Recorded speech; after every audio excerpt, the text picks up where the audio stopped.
Salut. Après avoir songé à créer un groupe terroriste contre les musées d'art contemporain pendant mes vacances,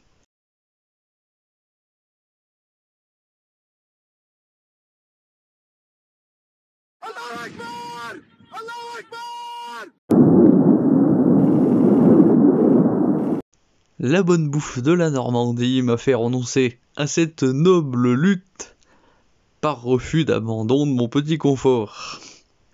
Aussi me revoilà, sans trop savoir pourquoi d'ailleurs, parce que je suis toujours pauvre, et que c'est pas la chaîne qui remédiera à ça.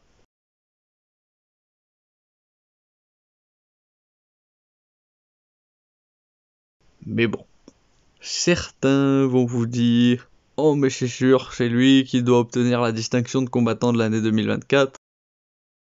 Pour ma part, je vais distinguer deux grandes approches, deux méthodes pour décerner ce titre. La première, elle se fonde sur un aspect strictement qualitatif. Vous vous contentez de décerner le titre à celui qui, dans l'année en cours, a battu le nombre le plus élevé d'adversaires dont la qualité objective comme le classement dans la catégorie sont les plus élevés. Tout cela avec un bonus si il les a battus de façon claire et nette, sans controverse. Évidemment, l'opération elle reste délicate si aucun ne sort clairement du lot, puisqu'il faut mettre en balance des notions qui restent subjectives bien sûr.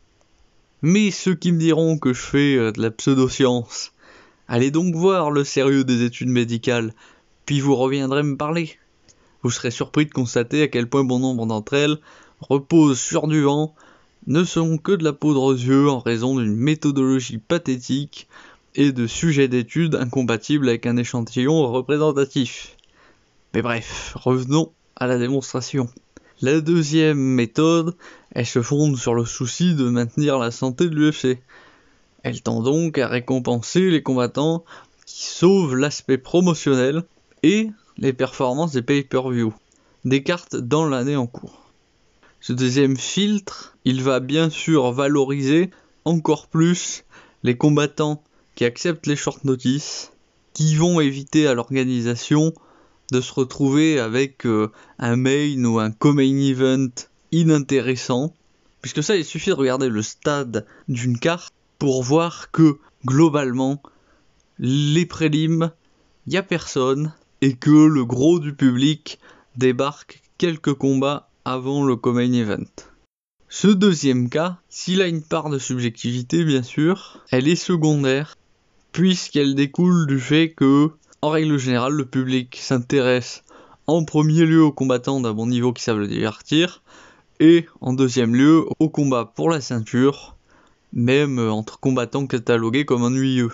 Ainsi, contrairement aux bulots rampants sur YouTube qui préfèrent en marteler que leurs petits sentiments suffisent, je vais vous proposer deux logiques distinctes, suffisamment bien articulées, puis de choisir laquelle vous semble la plus adaptée. En prenant mon premier prisme, Ilia Topuria, il s'impose de façon écrasante, puisque dans l'année 2024, il bat deux champions qui ont tous les deux 4 défenses de titre à leur actif, qui n'ont pas de failles handicapantes dans leurs compétences techniques en MMA, le tout en les finissant par KO deuxième round pour Volkanovski et par KO troisième round pour Holloway. On face à ce palmarès, la victoire par soumission de Makhachev contre Poirier ou la victoire par décision de Mohamed contre Leon Edwards pèsent bien peu. Certains me rétorqueront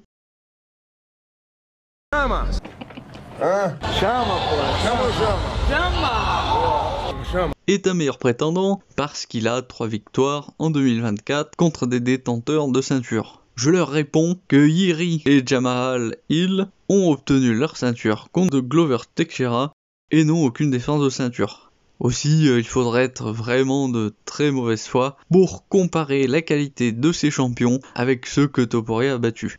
Enfin, la troisième victoire de Pereira en 2024, il l'obtient contre Khalil Rountree, lequel obtient un combat pour le titre après avoir vaincu Anthony Smith,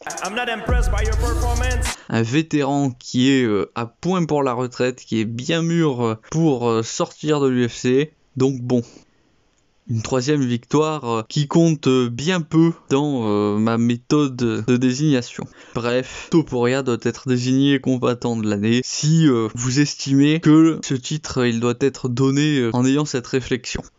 Bon, cependant, si vous préférez favoriser la bonne santé financière de l'UFC, là, la deuxième méthode de désignation s'impose.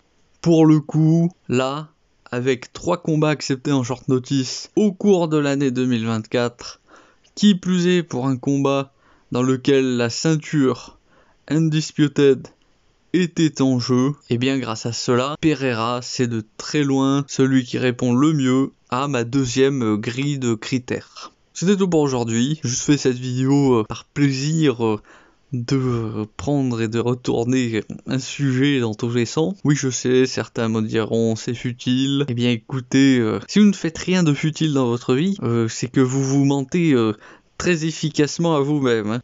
De toute façon, c'est YouTube, ce sont les réseaux sociaux. Si les contenus les plus regardés étaient des leçons d'apprentissage de langage informatique, ça saurait. Quand vous arrêterez de cliquer sur des poufs qui font des culs de poule et qui se prostituent à Dubaï, j'écouterai vos plaintes sur l'inutilité. Mais jusque-là, eh bien, je n'en aurai pas grand-chose à carrer. Bonne journée ou bonne nuit à ceux qui apprécient. Et les autres, eh bien, abonnez-vous et mettez un pouce bleu. Ça me fera pas plaisir.